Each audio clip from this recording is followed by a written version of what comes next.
एक फकीरों में हुई है राबिया। शायद राबिया का नाम कई लोगों ने सुना होगा। ये राबिया बेटी अपने भजन भक्ति में ये अपनी किशोरावस्था से ही लग गई थी और किशोरावस्था से जब लग गई, लेकिन देखो एक तरफ सांसारिकता है और एक तरफ आध्यात्मिकता है। आप देखें कि किस तरीके से आध्यात्मिकता की जीत होती है। ये कहा है, अटल रहा जो अपने पथ में लाख मुसीबत आने में, अटल रहा जो अपने पथ में लाख मुसीबत आने में, मिली सफलता उसको जग में जीने और मर जाने में। वही उस राबिया लड़की के साथ हुआ। वो राबिया जब जवानी अवस्था पर थी, अपने भजन भक्ति पर लगी थी, लेकिन कुछ ऐसे जो देह व्यापार करने वाले लोग थे, धन के लोलपी, और कहना चाहिए जिन्हें तो पापी लोग, ऐसे लोगों ने उसे उठा लिया। जहां वो अपना भजन भक्ति कर रही थी वहां से उसे उठा लिया और अपने मकान में जहां पर देह व्यापार होता था वहां उसे रख दिया। और जब रख दिया, लेकिन वो बहुत शौर्य और हिम्मत और आत्मबल के साथ वहां अपनी परीक्षा में किस तरीके से पास होती है, इस बात को गहराई से समझें कि जैसे ही एक व्यक्ति उसके पास भेजा जाता है, उसने आते ही उस व्यक्ति को बड़े आदर के साथ बिठाया, एक कुर्सी पर बैठने के लिए कहा। उससे कहा कि आप मुझे भले आदमी मालूम पड़ते हैं, ऐसा करते हैं थोड़ी देर के लिए आप बताएंगे वही हम करूंगी, लेकिन थोड़ी देर के लिए हम लोग अपने प्रभु का, अपनी आत्म परमात्मा का थोड़ा भजन कर लेते हैं। तो वो व्यक्ति उसकी बात को सुनकर के थोड़ा प्रभावित हुआ और राबिया आंख बंद करके भजन के लिए बैठ जाती है।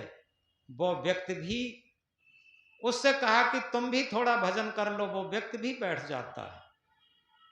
थोड़ी देर भजन के बाद राबिया के जो अंदर से भक्ति का तेज था, आत्मा का उसका तेज था, आध्यात्म की उसकी ऊंचाई थी, उसके अंदर से बात निकली कि भाई आप नेक इंसान मालूम पड़ते हैं, आपको पता है क्या कि हम कोई भी कर्म करते हैं वो हम अपनी अंतरात्मा से छिपा नहीं पाते। हमारी अंतरात्मा हर जगह उपस्थित रहती है और कोई भी कर्म कुकर्म करेंगे तो जब अंतरात्मा से छिपेगा नहीं तो समझो उसका संस्कार बनेगा, वो हमें जन्म जन्मांतर तक भोगना पड़ेगा और दुसह दुख हमें उठाने पड़ेंगे। इसलिए ऐसा अमूल्य जीवन हमें प्राप्त हुआ है, इसमें हम आत्मा के विरोध, अपनी आत्म परमात्मा के विरोध कोई भी न काम करें, यह सच्ची इंसानियत होती है।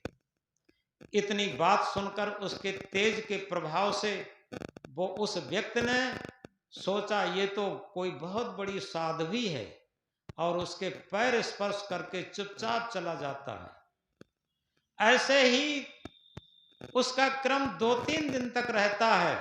जो भी व्यक्ति आया उसके पैर स्पर्श करके चला गया, और जो उसका मालिक था, जहां देह व्यापार होता था, उसका मालिक जो था वो सोचता बात क्या है, कि अब तो यहाँ ग्राहक लोग बहुत कम आने लगे और जो कोई लौट के ही नहीं आता, तो उसने अपने पत्नी को लगाया कि देखो जो ये राबिया आई है, ये कोई आता है तो क्या व्यवहार करती है। तो जैसे ही एक व्यक्ति आया तो उसकी पत्नी छुप छुप के देख रही थी। उस व्यक्ति को उसने बिठाया और बिठा करके सम्मान सहित उसको वही उपदेश दिया और ये कहा कि देखो ये मानव जीवन बहुत अमूल्य होता है। इस अमूल्य जीवन में हमें उस आत्म परमात्मा को नहीं भूलना चाहिए जिसके लिए ही ये मानव जीवन प्राप्त हुआ है। अगर इसमें हम चूक गए तो निश्चित है 84 लाख योनियों में भ्रमण करना पड़ेगा, क्रम कीटाग में भ्रमण करना पड़ेगा और नरक योनि में भ्रमण करना पड़ेगा, बहुत कठिन दुख उठाना पड़ेगा। इसलिए हम कोई भी इस शरीर से ऐसा पातक न करें, ऐसा पाप न करें, ऐसा कुकर्म न करें, ऐसा कुसंस्कार न बनाएं जिससे कि हमें उस प्रभु के, उस आत्म परमात्मा के यहां जाकर के मुंह को छिपाना पड़े। ये बातें जब उस व्यक्ति ने सुनी, वो भी पैर छू के चला गया और उस घर का जो मालिक था, उसकी पत्नी जो सुन रही थी, उसने जैसे ही ये बातें देखी सुनी, एकदम आकर के उस राबिया के पैर छूती है और ये कहती है चलो आपको इज्जत के साथ इस गंदे मकान से निकाल के हम ले चलते हैं। और ले जाकर के सम्मान सहित उसको बाहर निकाला और अपने पति को झड़का और ये कहा कि मैं संकल्प लेती हूं आज से ये गलत काम नहीं होंगे। यहाँ पर हम लोग कोई भी दुकानदारी करें, बिजनेस करें, धंधा करें, नौकरी करें, सब कुछ करें, ये गंदे काम किसी कीमत पर नहीं होने दूंगी। ये साधु ही है और ये हमारी गुरु है, आज से मैंने इसे गुरु मान लिया। तो इस तरीके से हम इस बात को गहराई से समझें। देखो उस सत्य आत्मा के प्रकाश से कितना बड़ा गहन अंधकार, कितना बड़ा गहन पापों का अड्डा जो था वो खत्म हो गया और वहां भक्ति का रस बहने लगा और वहां आध्यात्मिक रस बहने लगा। तो इस तरीके से इस बात को गहराई से समझें। जो अपनी जीवन की परीक्षा में पास होना चाहता है और वो अपने अपने अंदर आत्मबल जगाए,